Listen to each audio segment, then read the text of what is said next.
11th के सितंबर तक हर बच्चे को ऑप्शन दिया जाता है, साइंस से स्विच करना हो तो आर्ट्स में चले जाओ या कॉमर्स में चले जाओ। जी, सितंबर के एग्जाम से पहले। आर्ट्स वालों का कोई फ्यूचर है नहीं खास, ना इनको कोई अच्छी जॉब मिलेगी, ना ये किसी अच्छी फील्ड में जा सकते हैं।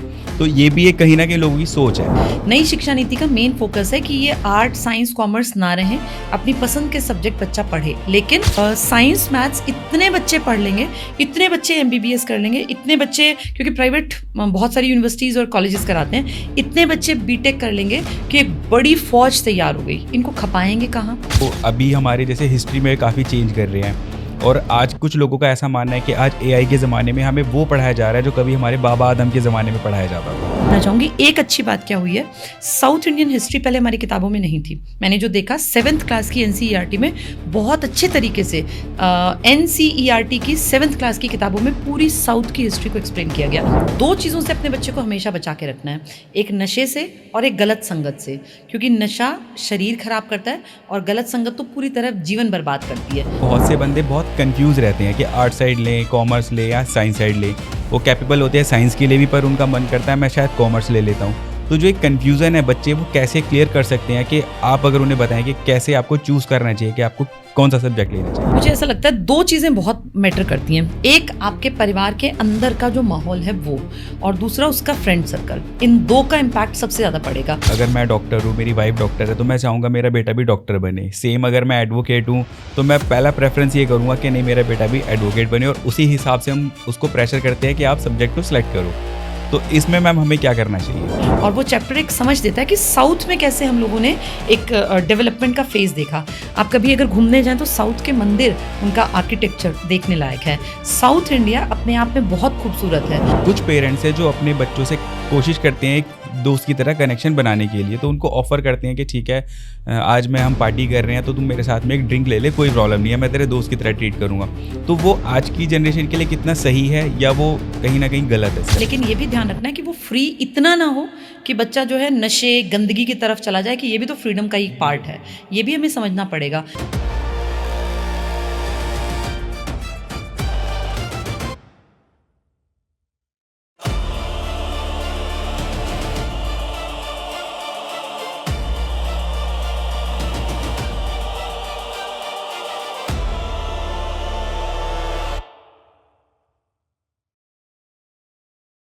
मैम आजकल आर्ट साइड, कॉमर्स साइड और साइंस साइड वाले तो बिल्कुल ही लगते हैं कि तो टॉपर है, एक अलग लेवल है इनका।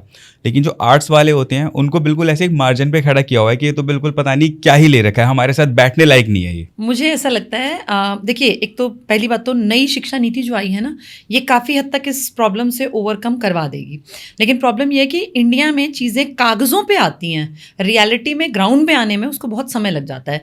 नई शिक्षा नीति का मेन फोकस है कि ये आर्ट साइंस कॉमर्स ना रहें, अपनी पसंद के सब्जेक्ट बच्चा पढ़े। लेकिन उसके लिए अभी वैसा इंफ्रास्ट्रक्चर नहीं है हमारे पास, वैसी स्कूल्स में सुविधाएं नहीं हैं, और ना उस लेवल के टीचर्स हैं। तो अभी फिलहाल जो चल रहा है, जो आप कह रहे हैं, वो वही चल रहा है कि साइंस वाले अलग हैं, कॉमर्स वाले अलग हैं, ह्यूमैनिटीज़ आर्ट्स वाले अलग हैं।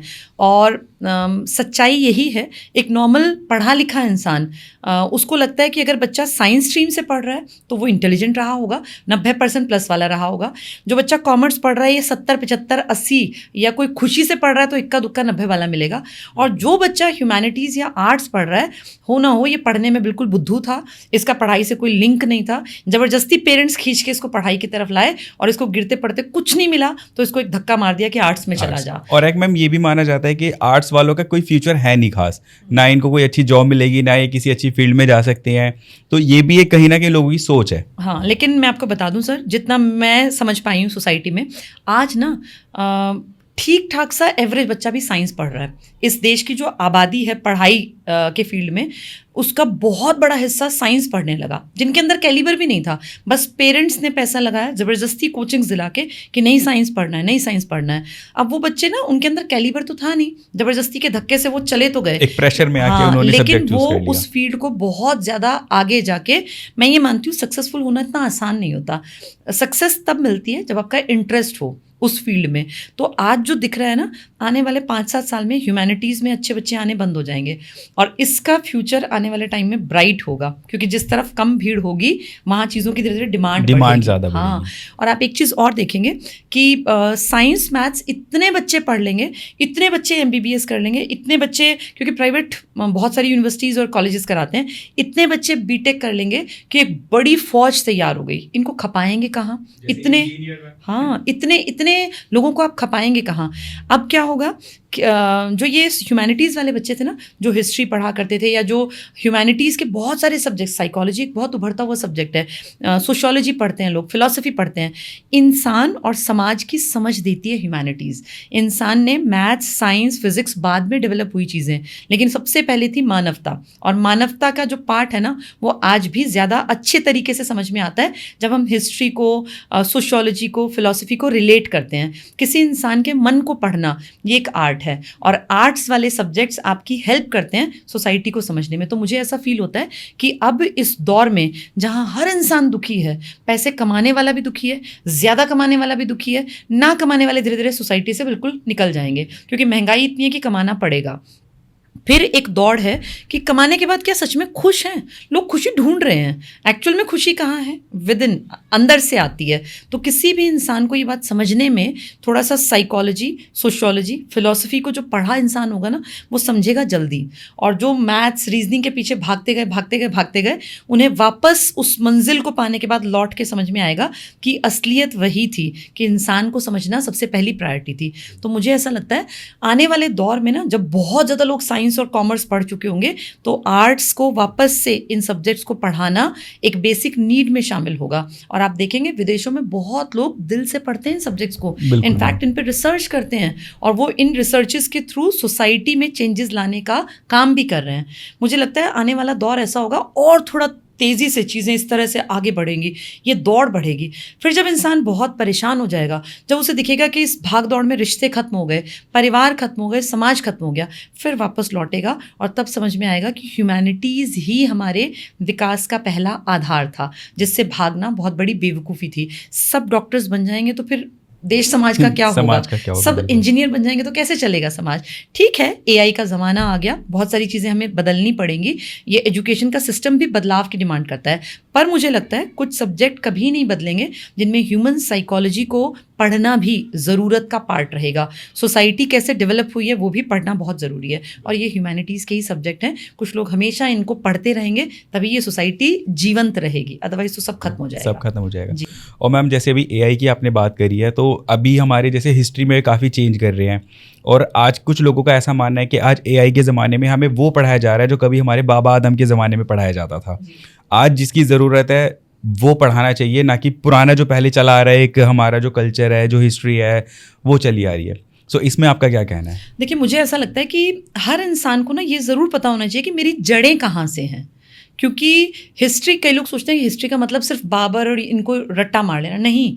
ये सब बहुत बड़े बने, या मैं पुरानी बात करूं, सम्राट अशोक थे हमारे इंडिया में, जो सबसे पहला फैमिली जिसने पूरे भारत को एक बनाया, अखंड भारत, वो थे मौर्यंस। तो मौर्यंस का काम करने का तरीका कैसा था, इतनी बड़ी चीज़ों को कैसे मैनेज करते थे, कैसे उनकी सेनाएं थी, ये सब चीज़ें आज कई लोग कहते हैं इनकी ज़रूरत क्या है। आपके देश को आर्मी मैनेज करनी है पूरे देश में, तो वो आर्मी एकदम से नहीं आपने आज बनाई है, वो कभी मौर्यों के पास भी, इनफैक्ट विदेशी लेखकों ने लिखा है कि हमारे चंद्रगुप्त मौर्य के पास 6 लाख की सेना थी। इमेजिन कीजिए, उस जमाने में 6 लाख की सेना। हम नहीं कह रहे हैं, विदेशी इतिहास कारों ने ये बातें लिखी हैं। कोई कहता है कि 1 लाख की सेना, आप इमेजिन कीजिए उस जमाने में 6 लाख और 1 लाख विदेशी लिख रहे हैं कि हमारे पास थी सेना के तौर पे। इतनी बड़ी सेना को मेंटेन करना, उनका खाना पीना, हथियार, तो वो सब चीज़ें कहीं ना कहीं मैनेजमेंट से जुड़ी रही होंगी ना, कैसे ऑर्गेनाइज किया होगा चीज़ों को। फिर उसके बाद हम आए आगे, तो गुप्ता डायनेस्टी थी, बहुत बड़ा कामकाज उनके टाइम में, साइंस डेवलप हुआ, आर्किटेक्चर पे बहुत काम हुआ, हर चीज़ के ऊपर। कालिदास ने उस टाइम संस्कृत में कितना डेवलपमेंट किया। वराह मिहिर थे, कितनी ज़्यादा उस टाइम पर उनको समझ थी ये पूरा ब्रह्मांड की, तारों की, नक्षत्रों की। आर्यभट्टा के नाम से कौन परिचित नहीं है? तो जो लोग कहते हैं कि हिस्ट्री क्यों पढ़ें, तो इन लोगों का एक बड़ा योगदान था उस हिस्ट्री में, और वहाँ से होते होते कैसे ये डेवलपमेंट का फेज़ आज यहाँ तक पहुँचा, इसकी समझ अगर नहीं होगी पीढ़ियों को तो वो कभी रिस्पेक्ट ही नहीं दे पाएंगी अपनी चीज़ों को। तो हर एक को पता होना चाहिए कि डेवलपमेंट के फेजेस कैसे कैसे चले। ठीक है, आज वो रट्टे मारने की ज़रूरत नहीं है, नहीं याद करना चाहिए कि बाबर का जन्म कब हुआ, कहाँ हुआ, या अशोका का टाइम पीरियड क्या था, लेकिन एक बेसिक समझ तो होनी चाहिए ना कि इस देश में ऐसे ऐसे ऐसे ऐसे डेवलपमेंट हुआ, जो हिस्ट्री कोर है। हाँ, जैसे कोई बच्चा मान लीजिए घूमने गया इंडिया में, किसी का मन किया कि चलो हम लोग अपने बच्चे को घुमा के लाते हैं आगरा। आगरा जाके दिखाएंगे क्या? फतेहपुर सीकरी का महल दिखाएंगे, ताजमहल दिखाएंगे। दिल्ली कोई घूमने जाएगा तो कुतुब मीनार को देखेगा, दिल्ली कोई जाएगा तो पार्लियामेंट हाउस देखेगा, इंडिया गेट देखेगा, कोई मुंबई महाराष्ट्र जाएगा गेटवे ऑफ इंडिया। अब ये सब चीज़ें जो देखेगा तो बच्चे को नहीं बताएंगे हम कि किसने बनाया, क्यों बनाया, कैसे बनाई, इसके पीछे का लॉजिक क्या था, क्यों इन बिल्डिंग्स को इस तरह से डिज़ाइन किया गया, और कैसे विदेशियों का प्रभाव हमारे आर्किटेक्चर पर आज तक है। मुझे ऐसा लगता है कि इतिहास को आप खत्म नहीं कर सकते, वो बयां करती हैं कहानियां अपने आप, और आप किताबों से चैप्टर तो हटा सकते हैं। मैं एक चीज़ और कहना चाहूँगी, एक अच्छी बात क्या हुई है, साउथ इंडियन हिस्ट्री पहले हमारी किताबों में नहीं थी। मैंने जो देखा 7th क्लास की NCERT में बहुत अच्छे तरीके से NCERT की 7th क्लास की किताबों में पूरी साउथ की हिस्ट्री को एक्सप्लेन किया गया। ये एक पॉजिटिव पॉइंट है। ये पहले नहीं था। हाँ, पहले कम था, बहुत कम था, एक पैराग्राफ में था, लेकिन अब पूरा चैप्टर है, और वो चैप्टर एक समझ देता है कि साउथ में कैसे हम लोगों ने एक डेवलपमेंट का फेज देखा। आप कभी अगर घूमने जाएं तो साउथ के मंदिर, उनका आर्किटेक्चर देखने लायक है। साउथ इंडिया अपने आप में बहुत खूबसूरत है, तो कैसे वहाँ के किंग्स ने काम किया, वहाँ कौन से बड़े बड़े राजा हुए और उन्होंने किस धर्म से जुड़े काम किए, किस तरह से वहाँ अलग अलग धर्म फैले, किस टाइम पर कौन सी बिल्डिंग्स के ऊपर काम हुआ, वो सब बहुत अच्छे तरीके से एक्सप्लेन की गई। लेकिन मैं यहाँ ये जोड़ना चाहूँगी कि कुछ चैप्टर बिल्कुल गायब कर दिए गए जो गलत है। जैसे ठीक है, आप बहुत बखान मत कीजिए किसी एक स्पेशल धर्म का या किसी एक जाति का, लेकिन कम से कम हर इंडियन जो बच्चा पढ़ रहा है उसे पता हो कि मेरा एंशिएंट हिस्ट्री किन लोगों के कारण जाना जाता है, मिडिवल टाइम पीरियड में कौन लोग इंपॉर्टेंट थे, मॉडर्न इंडियन हिस्ट्री में किसने काम किया। जैसे एक ओवरऑल अगर आप चाहते हैं ना समझ बने, तो बच्चे को हर चीज़ बतानी पड़ेगी। अब आप हम देखिए, हम पेरेंट्स हैं, अपने बच्चे को सिर्फ अच्छा अच्छा बताएंगे तो हम ये सोचें कि बच्चा अच्छा बनेगा, नहीं। आपको अपने बच्चे की समझ डेवलप करनी पड़ेगी कि इस सोसाइटी में गंदगी भी है, कमियाँ भी हैं, और इन कमियों और इन अच्छाइयों में से एक रास्ता जाएगा, आपको उस एक रास्ते का चयन करना पड़ेगा, इस तरफ जाना है या इस तरफ। तो मिडिवल टाइम पीरियड को बिल्कुल गायब कर देना, मैं इसके खिलाफ हूँ। और मुझे लगता है कि हर बच्चे को पता होना चाहिए कि मेरी हिस्ट्री कैसे कैसे कैसे डेवलपमेंट के फेजेस में से निकल के यहाँ तक पहुंची है। उसको हटाएं ना, ठीक है, थोड़ा घटा सकते हैं, बहुत ज़रूरी बातें ज़रूर लिखें, ऐड ऑन कर सकते हैं थोड़ा। बिल्कुल बिल्कुल बताएं। और मैम आपका इस बारे में क्या कहना है कि जैसे कुछ पॉलिटिशियन हिंदू मुस्लिम का करके कि नहीं इसमें हमारी हिस्ट्री नहीं थी, इसमें हिंदुओं का कुछ पढ़ा ही नहीं गया तो अब हिंदुओं को ऐड करो। सो कहीं ना कहीं जो वो एजुकेशन में भी एक पॉलिटिक्स खेल रहे हैं, वो इस बारे में आपका क्या कहना है? वो मैंने वही कहा आपको कि कुछ भी ऐसे गायब ना कर दें कि किसी विशेष धर्म की चीज़ों का बिल्कुल हटा देंगे। देखिए, भारत एक धर्मनिरपेक्ष देश है, सेक्युलर कंट्री है, यहाँ सबका बराबरी का हक है, हिंदू का भी, मुसलमान का भी, सिख का, ईसाई का, जैन, बौद्ध, पारसी, सब इक्वल हैं। और मुझे ऐसा लगता है कट्टरता हर धर्म के लिए नुकसानदायक है, चाहे वो हिंदू कट्टर हो या वो मुस्लिम कट्टर हो। जहाँ ये है ना कि मेरा धर्म अच्छा है, मैं बहुत प्यार करती हूँ अपने धर्म को, मैं हिंदू हूँ और मैं अपने सभी त्योहारों को बहुत प्यार से मनाती हूँ। मैं अपने बच्चों को भी अपनी जो वैल्यू सिस्टम है उससे मैंने इंट्रोड्यूस किया, लेकिन मैं किसी के खिलाफ नहीं हूँ। और मुझे लगता है कट्टरता होती है जो खिलाफ कर देती है। जब आप अपने धर्म को प्यार करते हैं, अपने धर्म के त्योहारों को मनाते हैं, अपनी चीज़ों को आगे बढ़ाते हैं, तो कोई बुराई नहीं है। लेकिन अगर आप किसी विशेष धर्म के प्रति अपने बच्चे में नेगेटिव भावना भर रहे हैं या अपने से जुड़े लोगों को किसी धर्म विशेष के प्रति नेगेटिव कर रहे हैं, तो फिर ये कट्टरता है। और कट्टरता हिंदुओं को भी नहीं फबेगी, ना ही मुसलमानों को फबेगी। ये हम सबको समझना पड़ेगा। अब टाइम है आगे बढ़ने का, और इस देश को आगे बढ़ाना है। तो हम इतनी बड़ी आबादी लेके बैठे हैं, वर्ल्ड की सबसे बड़ी डेमोक्रेटिक कंट्री, तो इन चीज़ों को छोड़ के और एक प्रोग्रेस का रास्ता हम सबको अपनाना पड़ेगा। कम से कम अपने बच्चों में ये कट्टरता का जहर ना घोलें। पॉलिटिशियन अपने वोट्स के लिए कुछ भी कर सकते हैं। देखिए, पॉलिटिशियन किसी के सगे नहीं है। 5 साल बाद सबने पता है कि कुर्सी चली जानी है, भाई कोशिश करते हैं कि ना जाए, उसके लिए फिर कट्टरता इन सब की बातें करते हैं। पर आप और हम जो नॉर्मल लोग हैं, हमें अपनी पीढ़ी को समझाना है कि कट्टरता ने कभी किसी का भला नहीं किया। जिसने कट्टरता दिखाई उसका आगे जाके नुकसान ही हुआ। उसको हो सकता है ना फील हुआ, उसकी पीढ़ियों ने भुगता। तो इसलिए इस रास्ते पे नहीं चलना। धर्म को प्यार करो, अपने धर्म के प्रति अपनी आने वाली पीढ़ी को ज़रूर बताओ, ज़रूर अपने धर्म से जुड़ी कहानियाँ, किस्से जिसकी आप पूजा करते हैं, जिसमें आपका फेथ है, ज़रूर बताना चाहिए। और अपने बच्चों को भी थोड़ा सा अपना, जैसे एकदम मैं ये फील करती हूँ, धार्मिक जो एक विचारधारा है ये ज़रूर डाल देनी चाहिए। क्योंकि इस बदलते दौर में जब इतनी टेंशन्स हैं, इंसान इतना फील करता है मेरे ऊपर बहुत भार है, बहुत प्रेशर है, चाहे वो पढ़ाई का है, पैसे कमाने का है, किसी भी तरह का, रिलेशंस का। तो कहीं कोई एक सुपर पावर है जहां आप सब कुछ अपना भार छोड़ दीजिए कि मुझे नहीं पता भैया, आप संभालो, आप हो सब कुछ, मैं तो सिर्फ एक निमित्त मात्र हूँ, मैं तो जितना आप मुझे डायरेक्शन दोगे मैं उतना कर सकता हूँ। तो फिर आप ना फील करते हैं कि आप बहुत रिलीव कि भैया मेरा भार तो ईश्वर अपने आप देख रहे हैं। तो हर धर्म में अपनी जो भी आपकी मान्यता है उस पर फेथ रखिए। और जब आपको लगे कि यार जिंदगी में कुछ नहीं समझ में आ रहा, तो सब कुछ उनके कंधों पे छोड़ दीजिए। फिर फाइनली आप देखेंगे कि आप ना भार हट गया और आपको एक रास्ता अपने आप दिखाई देगा और आप नेगेटिव तरफ जाने से हमेशा बच जाएंगे। यही अपने बच्चों को सिखाना चाहिए। अच्छा मैम, बहुत से बंदे बहुत कंफ्यूज रहते हैं कि आर्ट साइड लें, कॉमर्स लें या साइंस साइड लें। वो कैपेबल होते हैं साइंस के लिए भी, पर उनका मन करता है मैं शायद कॉमर्स ले लेता हूँ। तो जो एक कन्फ्यूज़न है बच्चे वो कैसे क्लियर कर सकते हैं, कि आप अगर उन्हें बताएं कि कैसे आपको चूज़ करना चाहिए कि आपको कौन सा सब्जेक्ट लेना चाहिए? मेरा ये मानना है कि जो बच्चे बहुत ज़्यादा समय तक बैठ के एक जगह पढ़ सकते हैं, हर बच्चा नहीं कर सकता, जो 5-6 घंटे एक टेबल पे बैठ के बिना डिस्ट्रैक्शन के पढ़ सकते हैं, साइंस वो बहुत अच्छा कर पाएंगे। क्योंकि साइंस ना मेहनत की डिमांड करता है ज़्यादा, ये रियलिटी है। 12वीं क्लास को सिर्फ पास करने के लिए भी बच्चों को घंटे घंटे पढ़ना पड़ेगा, कई घंटे, और वो एक स्ट्रेच में होना चाहिए। जो बच्चे थोड़े चंचल हैं, जिनका मन जल्दी डाइवर्ट होता है, उन लोगों को ऐसी चीज़ें पढ़नी चाहिए जिसमें इंटरेस्ट आता हो, जैसे कहानी, किस्से। अब जैसे जो बच्चा बहुत लंबा सिटिंग नहीं दे सकता, उनको ह्यूमैनिटीज़ की तरफ जाना चाहिए, क्योंकि वहाँ हिस्ट्री आपको बांध के रख पाएगी। आप कहानी पढ़ेंगे, किस्से पढ़ेंगे तो आपको मज़ा आएगा। पॉलिटिकल साइंस पढ़ेंगे तो मज़ा आएगा। और जिन बच्चों का इंटरेस्ट है समाज में, भैया मुझे व्यापार करना है, बिजनेस की तरफ जाना है, तो उनके लिए कॉमर्स बहुत अच्छा है। अपने इंटरेस्ट को ज़रूर पहचानें। अगर आप सिटिंग देने वाले हैं तो फिर बहुत अच्छा रहेगा साइंस पढ़ लीजिए, क्योंकि साइंस में आप मेहनत कर सकते हैं। अगर आप नहीं बहुत लंबे बैठ सकते तो आर्ट्स पढ़िए, आर्ट्स भी बहुत अच्छा है। मैं खुद आर्ट्स की स्टूडेंट रही हूँ, और मैं अपनी बेटी को भी मैंने जो पढ़ाया, आर्ट्स के कई सब्जेक्ट पढ़ाए। मुझे लगता है इंसानियत जिंदा रहेगी जब तक ह्यूमैनिटीज़ जिंदा रहेगी, और ह्यूमैनिटीज़ को आगे बढ़ना चाहिए। अच्छे लोग भी ह्यूमैनिटीज़ पढ़ें। मेरे सर 10th क्लास में 1998 में मैंने 10th की थी, मेरे देश में सेकेंड हाईएस्ट थे साइंस में, 95 मार्क्स थे। मुझे सबने कहा साइंस पढ़ो, लेकिन मैंने ह्यूमैनिटीज़ पढ़ी, और मैं प्राउड फील करती हूँ कि मैंने बहुत अच्छे सब्जेक्ट पढ़े, बहुत अच्छे टीचर्स मिले, और उसी कारण मैं आज जहाँ हूँ, मुझे जो मुकाम मिला ये आर्ट्स ने दिलाया है। तो मैं तो बहुत थैंकफुल हूँ कि मुझे सही टाइम पे डिसीजन मैंने सही लिया कि मुझे आर्ट्स पढ़ना चाहिए। मैंने अपनी बेटी को भी ह्यूमैनिटीज़ पढ़ाया इसीलिए। ये मैम आपने बहुत अच्छा आंसर दिया है इसके, कि कैसे बच्चे जो कंफ्यूज रहते हैं वो क्लियर कर सकते हैं अपना, और आपने आपका खुद का एक्सपीरियंस दिया तो बच्चे शायद रिलेट भी करेंगे।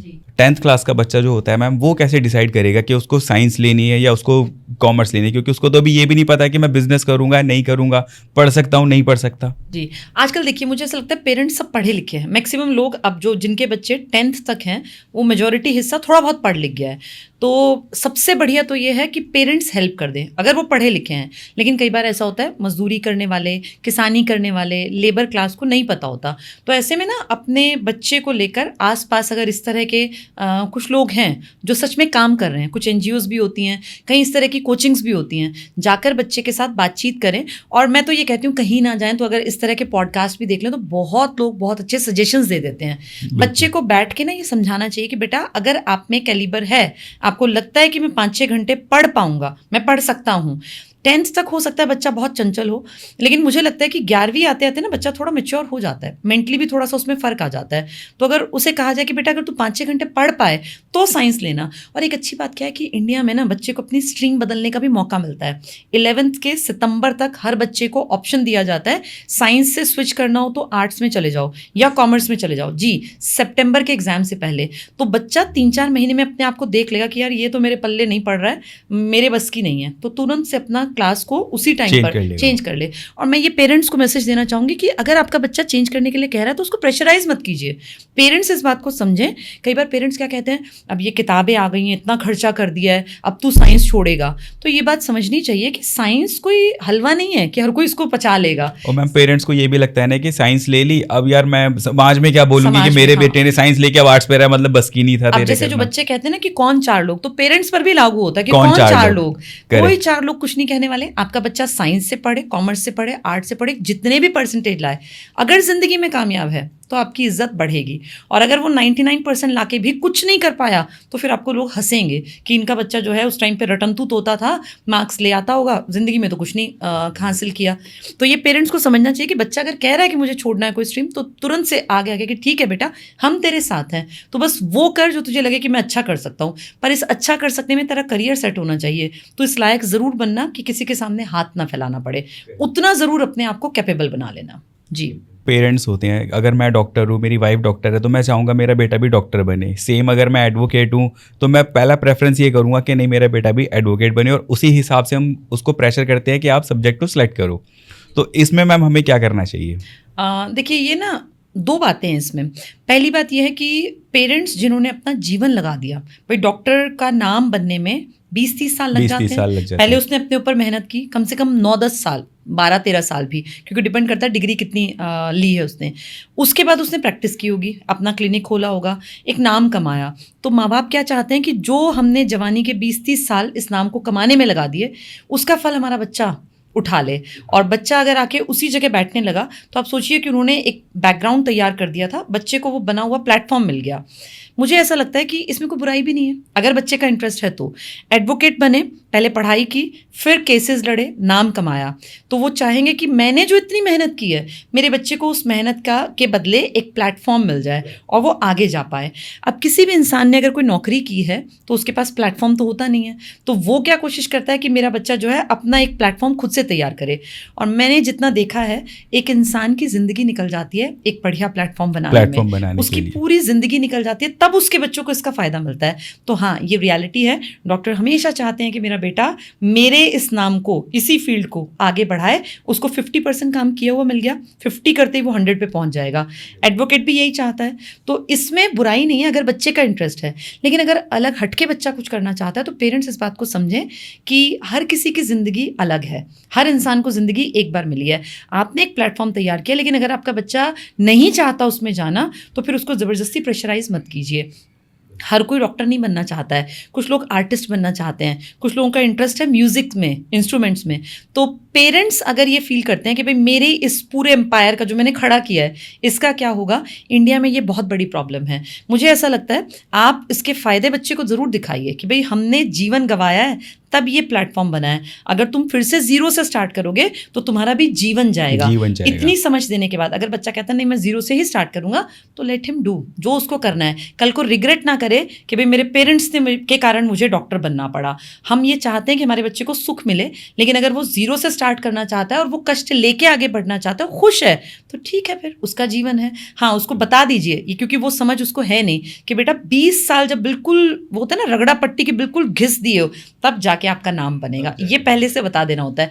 आर्टिस्ट भी एकदम नहीं उभरते हैं, अमिताभ बच्चन एकदम नहीं बने हैं। अमिताभ बच्चन को बनने में जिंदगी बीत जाती है, एक नाम होने में। लेजेंड ऐसे ही नहीं तैयार होते हैं। तो ये बात पहले समझा के फिर अगर वो जीरो से स्टार्ट करना चाहे तो करने दीजिए फिर। बिल्कुल। आजकल वैसे मैम जैसे मूवी आई 3 इडियट आया था, तो उसमें भी यही दिखाया था कि भाई बच्चों को फ्री स्टाइल छोड़ दो, जो वो करना चाहते हैं करने दो, उन पे अपना मत थोपो।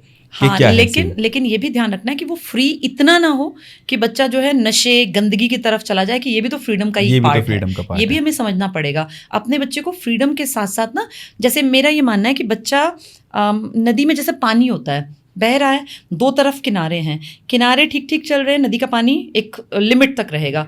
लेकिन अगर वो किनारा हट जाए, मतलब अगर वो किनारे को तोड़ के ऊपर, तो फिर वो बाढ़ है। यही बच्चा है, एक तरफ पेरेंट्स, एक तरफ टीचर्स, दोनों सपोर्ट देंगे तो बच्चा ठीक दिशा में आगे बढ़ेगा। लेकिन अगर एक ने हाथ छोड़ दिया, चाहे वो पेरेंट्स हो चाहे वो टीचर्स हो, तो फिर बच्चे के गलत रास्ते पे जाने के चांसेस बढ़ जाते हैं। तो ठीक है, फ्रीडम के नाम पे बिल्कुल बच्चे को आज़ादी मिले, हर एक की ज़िंदगी है, इंडिविजुअल है वो, लेकिन ये भी ध्यान रखना कि उस इंडिविजुअलिटी को डेवलप करने के चक्कर में कहीं वो गलत सर्कल को पकड़ के और नशा और गंदगी में उतर के फिर अपने जीवन को बर्बाद ना कर ले। तो ये बहुत ध्यान देने का पॉइंट है कि फ्रीडम किस हद तक देनी है। बट मैम आजकल तो माहौल ऐसा है ना कि पेरेंट्स नज़र रखते हुए भी नहीं देख सकते हैं कि हाँ उसका बेटा नशा कर रहा है नहीं कर रहा है, क्योंकि आज बाहर ऐसा माहौल है कि घर में तो वो दिखाएगा कि मैं बिल्कुल सीधा हूँ, मैं इन सब चीज़ों से बहुत दूर हूँ, लेकिन बाहर पता चलेगा वो उसने पूरी डिग्री करके बैठा हुआ है। मुझे ऐसा लगता है दो चीज़ें बहुत मैटर करती हैं, एक आपके परिवार के अंदर का जो माहौल है वो, और दूसरा उसका फ्रेंड सर्कल। इन दो का इम्पैक्ट सबसे ज़्यादा पड़ेगा। अगर फैमिली स्ट्रांग है, फैमिली का बॉन्ड अच्छा है, तो बच्चे के थोड़े से चांसेस कम हैं कि वो बाहर से बहुत ज़्यादा इन्फ्लुएंस होगा। लेकिन एक एज के बाद फैमिली का वो जो प्यार है, लगाव है, जुड़ाव है, वो फीका पड़ने लगता है, क्योंकि फिर फ्रेंड्स का रंग चढ़ने लगता है। तो वहाँ पेरेंट्स को ध्यान रखना पड़ेगा, टाइम टू टाइम बच्चे में ये समझ डेवलप करें कि कौन से दोस्त मेरे लिए ठीक हैं। अब जैसे जिनके बच्चे 8वीं क्लास में हैं, तो 8वीं क्लास में ना बच्चा पहली सीढ़ी है जब बिगड़ने की तरफ पहला कदम बढ़ाता है, तो वहाँ बार बार वॉच रखें और समझ पैदा करते रहें कि बेटा जो बच्चे टीचर की बात नहीं मानते, जो बच्चे बदतमीजी करते हैं, टीचर से उल्टा बोलते हैं, या जिनको बार बार प्रिंसिपल के रूम में बुलाया जाता है, उनसे थोड़ा सा कट ऑफ रहो। किसी से दुश्मनी नहीं करनी, किसी की बुराई नहीं करनी, लेकिन आप थोड़ा सा उस सर्कल से बच के रहो। देखिए सर, पूरी दुनिया को तो हम नहीं सुधार सकते, ये कोई ठेका नहीं ले सकता, सबको नहीं सुधार सकते, लेकिन जिनसे आप जुड़े हैं, जो आपके क्लोज सर्कल में है, कम से कम उनको आप सुधारने की कोशिश कीजिए। और मुझे लगता है 8th 9th 10th अगर बच्चे का फ्रेंड सर्कल ठीक रह गया, 11th 12th आते आते थोड़ी समझ आ जाती है कि यार जैसे ना गंदगी में उतरते टाइम भी मन और आत्मा बताते हैं कि ये रास्ता गलत है। ऐसा कभी नहीं होता कि नशा करने के टाइम पे बच्चे को पता ना हो कि ये गलत काम है, एक उसमें डर रहता है कहीं ना कहीं। उसको पता है कि ये काम गलत है। तो वो ना 8th से जब बच्चा थोड़ा सा बड़ा हुआ, हाइट हेल्थ ठीक हुई, उसको लगा मैं बड़ा हो गया हूँ, जवान हो गया हूँ, तो वहाँ थोड़ा सा उसको एक समझ डेवलप करना। देखिए पॉसिबल तो है नहीं कि हम हर जगह बच्चे के साथ जाएं। अब आप उसको कहाँ कहाँ रोकेंगे? ट्यूशन भी जाएगा, कोचिंग जाएगा, हायर स्टडी के लिए मैम वो बाहर स्टेट में भी जाता है, बिल्कुल। और कभी कभी आपको हॉस्टल में भी डालना पड़ेगा। मतलब आप हर टाइम नहीं है कि भाई मैं खड़ा हूँ मैं देखूंगा, या मैं खड़ी हूँ मैं देखूंगी। तो इसका एक ही तरीका है कि उसकी समझ डेवलप कर दें, गलत और सही की दोनों की समझ हो। मैं इसलिए कहती हूँ कि बच्चे को ना सोसाइटी का एक इंट्रोडक्शन होना चाहिए उसका। आप उसको एक 4 दीवारी के अंदर रखते हैं, गाड़ी से स्कूल जा रहा है, गाड़ी से ट्यूशन, सर्कल कोई है नहीं, तो उस बच्चे को लगता है कि बस इतनी दुनिया है। जैसे ही वो बाहर निकलता है फिर उसको दिखता है यार दुनिया तो बहुत रंगीन है, फिर उसको मज़े आते हैं कि अच्छा ऐसे भी करते हैं, फिर वो बच्चा ज़्यादा बिगड़ता है। अगर स्टार्टिंग से उसको पता हो कि इसी समाज में नशा करने वाले भी हैं, पढ़ने वाले भी हैं, स्पोर्ट्स में आगे निकलने वाले भी हैं, गलत काम करने वाले भी हैं और नाम कमाने वाले भी हैं, उसकी अपनी एक समझ पैदा हो सही और गलत के प्रति, फिर चांसेस हैं कि वो गलत रास्ता ना पकड़े। अगर समझ नहीं है ना तो गंदगी हमेशा अट्रैक्ट करती है, वो ज़्यादा लुभावनी होती है, ये रियलिटी है। तो वो समझ पैदा करना, और ये एक दिन में नहीं होती, ये 8th 9th 10th में काम करना पड़ेगा बच्चे के ऊपर। मैम नशे को तो आजकल एक कहीं ना कहीं फैशन की तरह भी बच्चे लेते हैं, और प्लस पेरेंट्स जैसे होते हैं, अब हायर स्टडी के लिए क्या होता है कि बच्चे बाहर जाते ही जाते हैं कि उनको ग्रेजुएशन के लिए बाहर जाना है, तो उस बीच में सबसे ज़्यादा एक रेशो देखा जाता है कि बच्चा इन चीज़ों में अट्रैक्ट होता है, बच्चा सबसे ज़्यादा। तो इस केस में पेरेंट्स क्या एक्शन ले सकते हैं जब उनका बच्चा बाहर जा रहा है और उस एज में आके वो एक इन चीज़ों में अट्रैक्शन में आ रहा है? देखिए मुझे ऐसा लगता है कि बहुत ज़्यादा रोकना तो बड़ा मुश्किल हो जाता है। बच्चे का वही एक तरीका है कि आप समझ इतनी डेवलप कर दो कि नशा किस हद तक मुझे नहीं जाना है। 2 चीज़ों से अपने बच्चे को हमेशा बचा के रखना है, एक नशे से और एक गलत संगत से, क्योंकि नशा शरीर खराब करता है और गलत संगत तो पूरी तरह जीवन बर्बाद करती है। इन 2 चीज़ों से बचना है तो बचपन से, जैसे मैं अभी पहले बात कर रहे थे, बचपन से काम करना पड़ेगा। एक 12वीं किए हुए लड़के को अगर आप कह रहे हैं कि बेटा नशा मत करना, तो कहेगा हाँ ठीक है, लेकिन जहाँ वो सर्कल में बैठेगा वहाँ सब लोग ड्रग्स ले रहे हैं, तो उस बच्चे को लगेगा कि यार अगर मैं नहीं लूँगा ड्रग्स तो ये मुझे अपने सर्कल से बाहर रखेंगे, ये ग्रुप मेरे लिए नहीं है। ये जो एक फीलिंग है ना कि मुझे इनके साथ इन जैसा बनना है, ये कहीं ना कहीं बच्चे के अंदर के कॉम्प्लेक्स के कारण पैदा होती है। तो अपने बच्चे में बचपन से ही समझ देनी पड़ेगी कि सोसाइटी में हर तरह के लोग हैं और हर तरह के बच्चे हैं। कहते हैं ना school is a miniature society, school एक छोटा सा समाज है, लघु समाज, वहाँ अलग अलग तरह के परिवारों से बच्चे आते हैं। कुछ ऐसी बातें करेंगे जो गंदगी से भरी होंगी, कुछ बच्चे हमेशा नशे की बातें करेंगे, कुछ टीचर से हमेशा पंगेबाजी, टीचर से उल्टा बोलना है, बदतमीजी करनी है। तो ये बच्चे को समझ होनी चाहिए कि ये सोसाइटी का पार्ट है और मेरे घर के वैल्यू सिस्टम इस तरीके का है कि मुझे इनके साथ या इनकी हाँ मुझे नहीं चाहिए।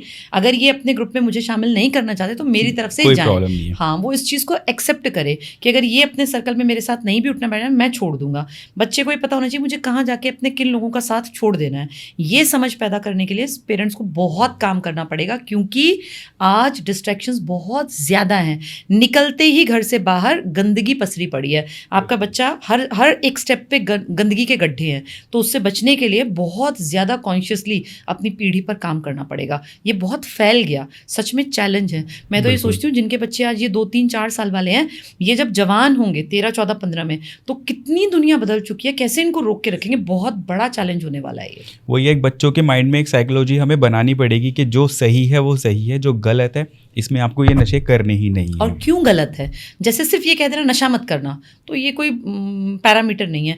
बच्चे को ये बचपन से पता हो नशा करने के ये नुकसान है। इसलिए मैं तो सोचती हूँ कि जब बच्चों को आपको दिखे ना कोई नशा किया वो पड़ा, तो दिखा दीजिए कि देखिए नाली में ऐसे पड़ा हुआ है, देखो लोग इसकी कैसे इसकी बेइज्जती कर रहे हैं, कैसे इसकी पिटाई हो रही है। वो 2-4 चीज़ देखने से कम दिमाग पे होता है कि ऐसा मुझे नहीं करना है। और एक प्रॉब्लम मैं जो फेस कर रही हूँ आजकल, बच्चे ना, ये जो सोशल मीडिया है, इसने वो सेंसरशिप हुआ करती थी एक, जिसमें कि गंदगी परोस नहीं सकते थे, एक फिल्टर्ड कंटेंट था कहीं ना कहीं। अब क्या है, कोई भी अपना कैमरा उठाता है, अपना फोन उठाता है, और कितनी भी गंदी जबान में, जो कि आपको सुनने में भी लगेगा यार, पेरेंट्स के साथ बैठ के सुन भी नहीं सकते हैं, फैमिली के साथ तो आप छोड़ ही दीजिए। तो आप ये देखिए, उसको बच्चा देख रहा है, और फिर वो क्या देख रहा है कि इसके मिलियंस में चले गए एक दिन में। तो बच्चे को लगता है मुझे भी इसका स्टाइल कॉपी करना है, और वो इस्तेमाल क्या कर रहे हैं, बहुत ही अभद्र भाषा, जिसमें पेरेंट्स और टीचर्स या कोई किसी के साथ अकेले आप उसको सुन सकते हैं बस, और उसमें भी आपको शर्म आएगी कि यार क्या कुछ होने लग गया। तो ये जो चीज़ें हैं ना, मुझे लगता है सरकार को भी थोड़ा स्टेप लेना चाहिए। इतना खुलेआम गंदगी अगर अवेलेबल है तो, और उसको लोग ज़्यादा देख रहे हैं, आप कहीं पे कोई अच्छी वीडियो डालिए, कोई नहीं देखेगा उसको, वो हज़ारों में भी नहीं जाती है, और गंदगी रातों रात एकदम से मिलियंस में, मॉनेटरी उसकी वैल्यू है। लोग देखते हैं यार ये तो कुछ भी नहीं करता था, आज बड़ी गाड़ी लेके बैठा है, क्या बढ़िया ब्रांड के कपड़े पहनता है, क्या महंगे जूते पहनता है, कितने महंगे इसके पास पर्स हैं, घड़ी हैं। तो ये सब चीज़ें ना बच्चे को कहीं ना कहीं एक पुश देती हैं कि उस तरफ जाने पर पैसा, फेम और एक नाम बन सकता है। तो ये चीज़ें कहीं ना कहीं गवर्नमेंट को थोड़ा सा काम करना पड़ेगा, वरना तो बहुत तेज़ गति से लोग बिगड़ने की तरफ चल पड़ेंगे। वो ज़्यादा अट्रैक्ट कर रहा है ना, और उसको फेम भी मिल रहा है। अच्छाई को तो फेम ही नहीं मिल रहा है। आप भजन डालेंगे कोई नहीं सुनने वाला, गालियों की एक वीडियो आ गई मिलियंस में भी, मिलियंस में एक रात में। तो वो चीज़ें कहीं ना कहीं हैं जिसके ऊपर एक थोड़ा सा नज़र रखनी चाहिए अगर सच में सोसाइटी पे काम करना है तो। मैम, सोशल मीडिया और मोबाइल तो कहीं ना कहीं बच्चों ने अपनी एक अलग ही दुनिया बना ली है। मीन्स आज उनको मतलब नहीं है कि मैं घर में बैठा हूँ, मोबाइल है उनके पास, सोशल मीडिया उनका चल रहा है, वही उनके लिए उनकी दुनिया है। बिल्कुल, बहुत बहुत ये खतरनाक है। ये इन सब चीज़ों का इफेक्ट देखिएगा 20 साल बाद की पीढ़ी कैसी होगी, क्योंकि ना तो वो किसी के साथ बातें करते होंगे, ना उनका कोई अपना थॉट प्रोसेस होगा, वो सिर्फ इन्फ्लुएंसर्स को देखेंगे और उससे प्रभावित हो जाएंगे। ये बहुत नुकसान करेगा आने वाले टाइम में। बिल्कुल। अच्छा मैम, एक क्वेश्चन है, स्किप कर दिया था मैंने। कुछ पेरेंट्स हैं जो अपने बच्चों से कोशिश करते हैं एक दोस्त की तरह कनेक्शन बनाने के लिए, तो उनको ऑफ़र करते हैं कि ठीक है आज मैं हम पार्टी कर रहे हैं तो तुम मेरे साथ में एक ड्रिंक ले ले, कोई प्रॉब्लम नहीं है, मैं तेरे दोस्त की तरह ट्रीट करूंगा। तो वो आज की जनरेशन के लिए कितना सही है, या वो कहीं ना कहीं गलत है स्टेप? देखिए, मैं तो थोड़ी सी ओल्ड फैशन अपने आप को मानती हूँ। मेरा ये मानना है कि थोड़ा सा गैप पेरेंट्स में और बच्चे में होना चाहिए। ठीक है, आप साथ बैठिए, मौज मस्ती कीजिए, और मुझे ये भी बुरा नहीं लगता कि फादर अगर थोड़ा बहुत ड्रिंक कर रहे हैं एक एज के बाद, जब वो कमाते हैं और उनकी एक सोशल स्टेटस है, बच्चे इस चीज़ को ये ना माने कि ये इतनी बुरी है कि इसको छिपके करना है इस काम को। लेकिन जो ये है ना कि बिल्कुल खुल्लम खुल्ला कि भाई ठीक है फ्रेंडली रहिए, लेकिन एक थोड़ा सा एक महीन सी रेखा, एक जिसको हम कहते हैं भाई बाप बेटे का रिश्ता, कहीं ना कहीं जाके खोना चाहिए कि थोड़ी सी आंखों की शर्म उतनी रखनी चाहिए। फ्रीडम दीजिए, मज़े कीजिए, हंसिए, बैठ के डिस्कशन कीजिए, लेकिन एक माइनर सा जो अंतर है ना कि फ्रीडम के साथ थोड़ी तमीज़, एक थोड़ा सा ये कि मेरे मन में एक हो कि मेरे पिताजी है, ये मेरे फादर हैं, तो मुझे उतना गैप रखना चाहिए। वो विदेशी कल्चर है, उसको एक्सेप्टेंस मिल गई, लेकिन हम इंडिया में अभी भी फील करते हैं कि मैं अगर अपने आप को देखूँ, मेरे फादर 71+ हैं, लेकिन जब मैं घर जाती हूँ तो मुझे लगता है कि मेरे फादर हैं, मतलब फादर फिगर हैं वो। उनको हम आज भी, कितना ही हमने नाम कमाया, कुछ भी हो गया, लेकिन फादर आज भी एक फादर की तरह है। और मैं बहुत इज्जत करती हूँ इस चीज़ की कि वो एक लाइन है हमारे बीच में, और मुझे लगता है उस लाइन के कारण ही हमारा जो एक जहाँ तक हम पहुँचे हैं ना, इसका एक बड़ा कारण था कि वो लाइन हमने क्रॉस नहीं की। हमारे फादर हमें आज भी वही दिखते हैं कि पापा हैं, बैठ के बातें होती हैं, हंसते हैं, पुरानी बातें याद करते हैं, लेकिन पापा मतलब पापा हैं। तो उतनी थोड़ी सी एक लाइन, एक मर्यादा रखनी चाहिए। बिल्कुल मैम, कहीं ना कहीं उनका ये भी मानना है ना कि जैसे मेरा बेटा है, अगर वो बाहर तो पी रहा है कोई प्रॉब्लम नहीं है, लेकिन मुझे छुप के पी रहा है वो, और अगर ये कहे कि हाँ ठीक है पापा थोड़ी सी कोई प्रॉब्लम नहीं है, तो मुझे एटलीस्ट इतना पता है कि मेरा बेटा सेफ है। तो एक ये उनका नजरिया भी है इस चीज नहीं, में। मैं ये कहती हूँ, देखिए थोड़ा थोड़ा समय के साथ बदलना पड़ेगा, पर मुझे फिर भी ये लगता है कि कुछ चीज़ें जो हैं वो एक लाइन के पार रखनी चाहिए। कुछ चीज़ें, हर चीज़ नहीं, लेकिन कुछ चीज़ें ठीक है, मौज मस्ती मज़ा, हर चीज़ को आज के अकॉर्डिंग हम डिस्कस करें, पर एक फादर को बच्चा हमेशा ये सोचे भाई मेरे पिताजी हैं, ये मेरे फादर हैं, मेरे वो father थोड़ी हैं, दूरी बिल्कुल। रखे। और इतना सबको पता है सर आज के इस बदलते दौर में कि बच्चा एक एज के बाद जाके फ्रेंड्स के इन्फ्लुएंस में कहीं ना कहीं आता है और इस तरह की चीज़ें उसको नॉर्मल लगने लगती हैं। लेकिन फिर भी जब वो घर पे आए तो उसको लगे कि भैया यार मेरे माँ बाप हैं, वो ये ना हो कि नाम लेके ही बुलाने लगे पिता को, वो इतनी फ्रीडम भी नहीं होनी इतनी चाहिए। फ्रीडम भी नहीं होनी जी। चाहिए, कहीं ना कहीं एक बाउंड्रीज फादर को क्रिएट करनी चाहिए हाँ, जो उसको उतनी, पता हो। बिल्कुल उतनी कि बच्चे को लगे कि ये मेरे साथ खड़े हैं, ये हमेशा मेरा एक तरह से वेल विशर हैं, लेकिन है मेरे फादर ही। करेक्ट। एटलीस्ट ऐसी बाउंड्रीज तो होनी चाहिए कि मेरे फादर है, मैं कुछ भी बोलूंगा तो वो मेरा साथ तो देंगे ही देंगे, इतनी बाउंड्रीज तो होनी चाहिए। बट एक जो लेयर आपने बताई है ना कि वो एटलीस्ट उसको क्रॉस ना ना उतनी करें। थोड़ी सी रिस्पेक्ट रखनी चाहिए, क्योंकि रिश्ते की मर्यादा होती है, हर रिश्ते की, उस मर्यादा को नहीं लांघना चाहिए और वो हमेशा रहनी चाहिए। फ्रीडम दीजिए, मज़े कीजिए, मस्ती कीजिए, लेकिन उस मर्यादा में रहकर। उस मर्यादा में रह गए।